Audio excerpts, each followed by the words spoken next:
Hello, I'm Nathan, and hello also family and friends. I'm doing a video diary of the weeks leading up to a long course Ironman triathlon full distance event in Busselton, first Sunday in December.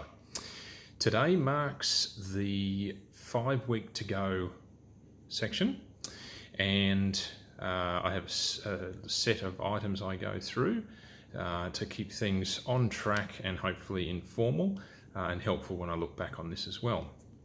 So, how am I feeling? Well, the good news is I've had a full week of training, so a proper training week has happened and come and gone, so I'm happy about that. So feeling about 7 out of 10. Training distances, so swim this week at 9.2k. Bike distance is 317. Pretty happy about that number as well, because there's no commuting in that or driving this week. And the running distance is 45k. So very happy with those distances for this particular week. Weight. So this through the week, I would say on average sitting between 82 to 83.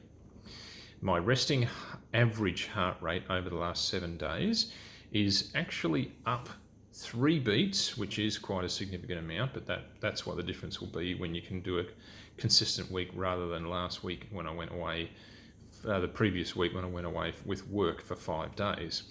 So it's at 48. So like I say, it's 3 beats up, and I would say probably to be expected. Things learnt from the training. Well, this week I have 3 things. So I guess, I'm happy to report, because if I didn't know these things, there would be issues that you can't ignore and need to address before race day. So the first one is there was a long ride on Saturday, which I'll talk about in a little bit. But, and that was yesterday. However, what I found was that I had some sweet flavour fatigue. Now that does happen, and I was rather hoping that it wouldn't happen on the bike. It's more that it's more of something which comes during the run section, which is the last section. And what you feel like is you just can't get any more fuel in because you've been having sweet things for pretty much all of the day. So that could also be due to fueling at a 20-minute period rather than a 30-minute period. But either way, it's happened, and I'm not going to ignore it. I'm going to address it. The next item that I learnt was I previously decided to use my rear disc during this race at Busselton. However, I think that the smarter choice is my 808 Firecrest wheel. I think that's the one to use due to the most likely amount of wind that'll be on the course. And the third thing is I now know which of my shoes, unless something significantly changes, which one of my shoes, and it'll be my Hoka Arahi, which is version 6. I will be running in those on race day. I wanted it to be the Kayanos, which I love my Kayanos, but unfortunately the ones I'm breaking in are still hurting me, and we're not friends, so they don't get the run unless something significantly happens. I have 5 weeks to address it, and really if you're that close, I'm glad that I can say that there is one set which I'm totally confident with, and today was a great example of that, so I'm super happy about that. Injuries and niggles. Well, the only thing to report there is still the Achilles tendonitis. It's not going to go away. I'm hoping that I can address it with the strengthening and stretching protocol that I have going.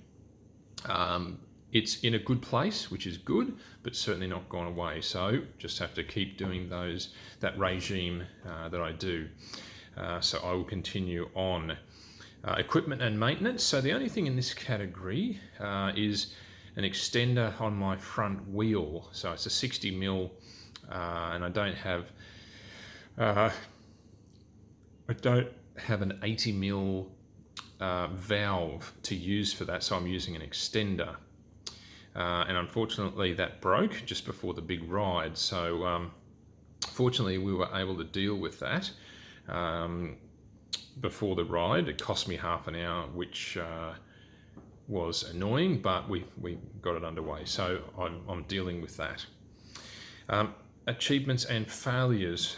So I handled the week pretty well compared to, as getting back on with a normal training week from missing 5 of the weekdays the week before. So everything went well leading into the week. Was pretty much set up for the big ride on Saturday. And that was 180 kilometres, which I obviously, not obvious, but I completed it. And it was probably one of the most epic rides that I've ever done, because I would say about 90 to possibly 95% of it was headwind. And there were rollers. There absolutely were rollers, and it was a straight run. It was not a loop ride. So obviously in the one direction, winding, what have you, but no coming back. That's a very long ride in terms of the travel and the expectation in the head. So there was heat, and like I say, there was headwind, which was the most challenging part about it. All you can hear in the ears was the wind smashing you in the ears. And excuse me, I came in at 29 kilometres an hour, which that's ordinary, absolutely ordinary at the best of times. So if you do your maths, that's 6 hours and change. I certainly want to be as close to 5.5 hours on race day, and every minute inside that would be a bonus. That would be fantastic to go 5:15. Don't think that's realistic, but I'll certainly take advantage of whatever sections that I don't have headwinds, that's for sure. So the flavour fatigue that happened that I was talking about earlier was at about the 4 hours 15 minutes. So I expected to be around the 6 hour mark, knowing potentially where I was going to be riding. And unfortunately, obviously the headwind was more challenging than I had anticipated, but I didn't mind, that's what it is. I had great support. It was a supported ride by my coach and a few others from our club. But at 4 hours 15, I hit flavour sweet fatigue. Not cool. Like I said earlier, I really wanted that not to happen on the bike section, because I'm really concentrating on holding best power and getting in as much fuel, which sets you up for a good run. So I guess really better to find out now and take action. So I'll be investigating some savoury options. Now, in particular, Vegemite on white bread. I'm going to roll those up and put them in a plastic bag and use that, and Vegemite, being quite offensive, should do the difference, and I can get back onto the sweeter stuff. And possibly a cramp fix sachet. That could be worth trying as well. So another achievement today. Today's session was 2 hour low cadence grind ride. So that's where you go all the way, almost all the way down. So I've got an out and back that I do for 2 hours, and that one I do in 9th gear. So there's only 2 more teeth on there. So you can imagine that's quite a low cadence over-gearing ride. And then I had 2 hours running off the bike, which actually went really well. It was a bit of an intimidating session, so I'm glad that I was able to run off well, and I had an average pace of 5 minutes 7 seconds per kilometre. The conditions were gorgeous, and I would say possibly more the conditions which made it possible to have a very good run. And that's also understanding about yesterday's long run. So I didn't know how it would go. I was cleared to go anywhere as slow as 5 minutes 30 seconds per K. So very, very happy with that. It's a very good result. So I've certainly put that in the achievement category. As I look at the week ahead, the coach has given me a significant opportunity to recover well Monday and Tuesday. So there's just do some stretching and 2K swims on both of those days, which I think the body will really appreciate that. There's some Zone 2 work Wednesday, Thursday and Friday, and then the big show again. It'll be a 6-hour ride, so this time I choose where I'm going. So I'll have a good think about that. I think I know where best option for that is. Likely where I live, we're going to be Headwind City again, but it won't be the same route. So we'll see how we go. I did plan to run off that ride yesterday, but definitely after the epicness, I decided not to.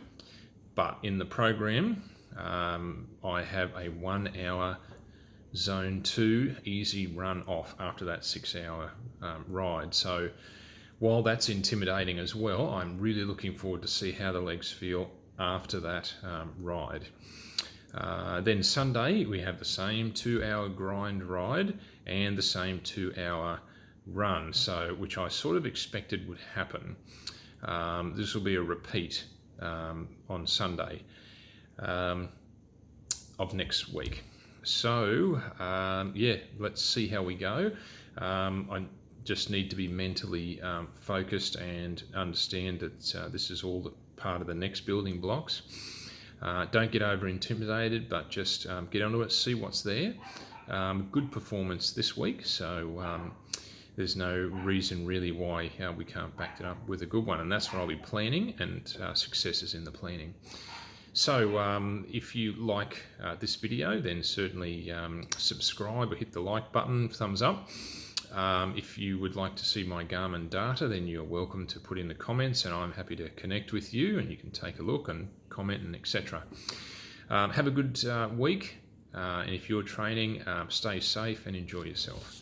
Thanks for listening.